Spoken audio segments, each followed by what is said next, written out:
Hello दोस्तों, नमस्कार। स्वागत है एक बार फिर से एक नई वीडियो में। और दोस्तों आज यूपी पीसीएस का इंटरव्यू स्टार्ट है, जैसा कि आप लोग जानते हैं। और मैम अभी आ रहे हैं इंटरव्यू देकर। चलिए जानते हैं मैम से क्या क्या प्रश्न पूछा गया। साथ खास तौर पर हम यूपी पीसीएस स्पेशल जो GS5 और GS6 एक्स्ट्रा एड ऑन किया गया है ऑप्शनल कोटा का, उस पर हम स्ट्रेटजी मैम से जानेंगे। कई सारे छात्र का डाउट है और फिल्म्स के लिए भी जो 17 मार्च का फिल्म्स है उसके लिए भी हम एक्स्ट्रा फोकस करेंगे। सो मैम हमारे तरफ से और जो प्यारे व्यूअर्स वीडियो देख रहे हैं, स्वागत है हमारे चैनल पर। बहुत बहुत कांग्रेचुलेशन। Thank you. और फर्स्ट ऑफ ऑल मैम हम आपसे यही जानेंगे कि आपका नाम क्या है और आप कहाँ से हैं? हमारा नाम आकांक्षा गौतम है, हम महाराजगंज जिले से हैं। जी। और सो मैम अभी आप इंटरव्यू देकर आ रही हैं। इंटरव्यू में प्रवेश करने के बाद सबसे पहला क्वेश्चन आपसे क्या आ रहा, किस सेगमेंट से था? उन्होंने इंट्रोडक्शन ही पूछा कि आप करेंटली क्या कर रही हैं। फिर उससे रिलेटेड क्वेश्चंस थे जो जैसे मेरी MA हम ज्योग्राफी में कर रहे हैं, तो उससे रिलेटेड क्वेश्चंस थे। उसके बाद बाकी क्वेश्चंस जो होते हैं वो इंडिया ओरिएंटेड भी हैं और स्टेट ओरिएंटेड भी हैं। मोस्टली क्वेश्चन जो करंट इश्यूज चल रहे हैं, जैसे हमारे यहाँ ये एग्जैक्टली टॉपिक नहीं है, मतलब रिलीजन और स्टेट के बीच में किस तरह का रिलेशन होना चाहिए, सारे करंट इश्यूज़ पे आपका मतलब व्यू होना चाहिए। मोस्टली करंट इश्यूज़ पूछे जा रहे हैं। और मैं आपका मीडियम और जो एजुकेशन बैकग्राउंड थोड़ा बताइए। मेरा मीडियम इंग्लिश मीडियम था और मेरा BTech है कंप्यूटर साइंस में, और उसके बाद हम MA ज्योग्राफी कर रहे हैं। जी। और भी कोई सिचुएशनल बेस्ड क्वेश्चन जो आपसे सिचुएशन देख रहे हैं, जैसे DM DSP बना कर ऐसे कुछ? हाँ, ऐसा जैसे कि एक क्वेश्चन था कि जो हमारे यहाँ प्रधान होती हैं, महिलाएं प्रधान होती हैं, तो कई बार ऐसा होता है कि वो प्रधान के पद पे तो होती हैं, लेकिन उनको उनकी जगह पे कोई और ही रूल कर रहा होता है। तो इस चीज़ को आप रिफॉर्म करने के लिए क्या करना चाहिए? जी। और कोई करंट से, जैसे जियो पॉलिटिक्स से रिलेटेड, रसिया चाइना G20 से रिलेटेड है कोई क्वेश्चन? हाँ, इस तरह के क्वेश्चंस थे कि हम लोग का जो करंट स्टेटस है इंडिया का वर्ल्ड में इकोनॉमी के नंबर पे कि 5th इकोनॉमी है हम लोग, तो क्या हम लोगों को बाकी कंट्रीज़ जो ग्रो कर रही हैं उनसे हम लोगों को डरने की ज़रूरत है कि हम लोग उनको ओवरकम कर पाएंगे या नहीं कर पाएंगे? और इंडिया के क्या पॉजिटिव पॉइंट्स हैं जो इसको आगे ले जा सकते हैं? जी। और जिससे अभी हाल में IPC CRPC कन्वर्ट किया गया है ऐसे कुछ, और जो ड्राइवर क्राइसिस हो रहा था हिट एंड रन जैसे, ऐसे कुछ क्वेश्चन? हाँ, नहीं, मेरे से तो नहीं पूछे गए, पर पूछे जाएंगे क्योंकि मोस्टली करंट के ही क्वेश्चंस को देख रहे हैं। जी जी। हाँ। और कोई क्वेश्चन जो हम रिकॉल नहीं कर पा रहे हैं मैम, आप बताइए, जैसे आर्टिकल से रिलेटेड, कॉन्स्टिट्यूशन से रिलेटेड, फंडामेंटल राइट से रिलेटेड, ऐसे कुछ क्वेश्चन? जी, अभी तो याद नहीं आ रहा है जी।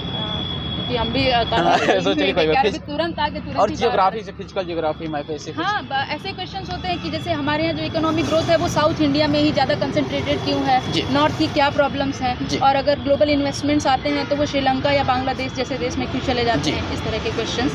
हाँ, तो सो मैम अब हम आते हैं फिल्म्स के लेकर। थोड़ा सा 5 मिनट इस पर भी समय दीजिए। 17 मार्च 2 महीने बचे हैं मात्र, 70 से 75 दिन। कैसे अपने आप को स्टूडेंट तैयारी कीजिए, क्या स्टेट माहौल होना चाहिए, कैसे अपने आप को क्या लेवल होना चाहिए तैयारी का फिल्म्स के लिए? ऐसा है कि आई होप कि आप भी फॉर्म भरे होंगे। हाँ, नहीं अभी तो नहीं भरा है क्योंकि टाइम नहीं मिल पाया इसी में, लेकिन भरेंगे ज़रूर।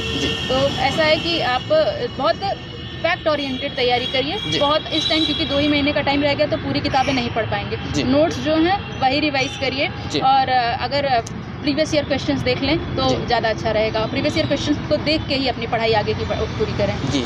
और यूपी अभी स्पेशल के लिए बहुत सारे छात्र का डिमांड है, कैसे तैयारी करें? जो 5 और 6 है ये जो है, एक खास तौर पे यूपी स्पेशल कैसे तैयारी, आपने कहाँ से रिसोर्स फॉलो किया था? देखिए, ऐसा है मार्केट में तो बहुत सारा कंटेंट अवेलेबल है, तो हम कोई एक सोर्स से नहीं फॉलो किए थे क्योंकि अलग अलग सोर्सेज में अलग अलग चीज़ें अच्छी थी।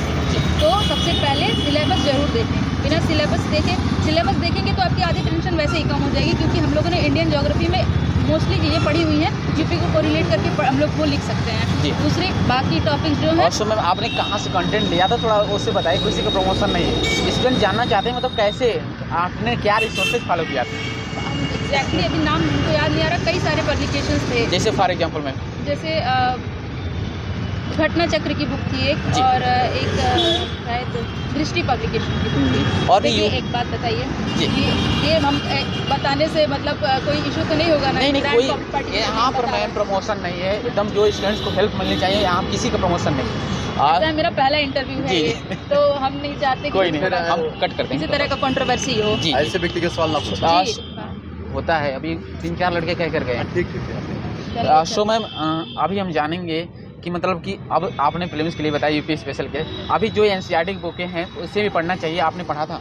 हाँ, NCERT जब शुरू की थी तैयारी जी। तो NCERT जरूर पढ़ा था, उसमें से कई सारे क्वेश्चंस आ जाते हैं। हिस्ट्री के क्वेश्चंस जरूर देख लें, लेकिन PCS के लिए हम मोस्टली यही कहेंगे कि आप जो है PYQ जरूर पढ़ के जाएं। जी। हाँ। और भी मैम जैसे टेस्ट सीरीज आपने फॉलो किया था, कहाँ से लिया था?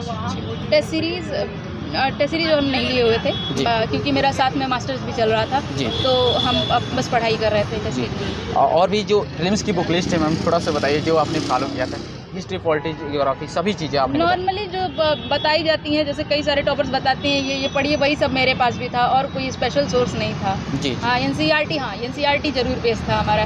ज्योग्राफी में स्पेशली NCERT जो 12th की NCERT है उसमें जो इंडियन ज्योग्राफी है जी। हाँ, उसमें ज़्यादा हेल्प मिलती है। करंट अफेयर्स के लिए आपने क्या चीज़ फॉलो किया था? करंट अफेयर्स के लिए हम डेली न्यूज़पेपर पढ़ते हैं और फिर ये रहता है कि ईयरली पब्लिकेशन आती हैं कई सारी बुक्स की। लास्ट में जब एग्ज़ाम के आसपास पूरे साल का हाँ जिस आता है तो उसमें से एक बार फिनिश अप कर लेते हैं। फिर के बाद मेंस का एग्जाम होता है, कई बार स्टूडेंट का डाउट रहता है कि मेंस के लिए शॉर्ट नोट्स कैसे बनाएं और नोट्स बनाते समय किन चीज़ों का ध्यान रखें?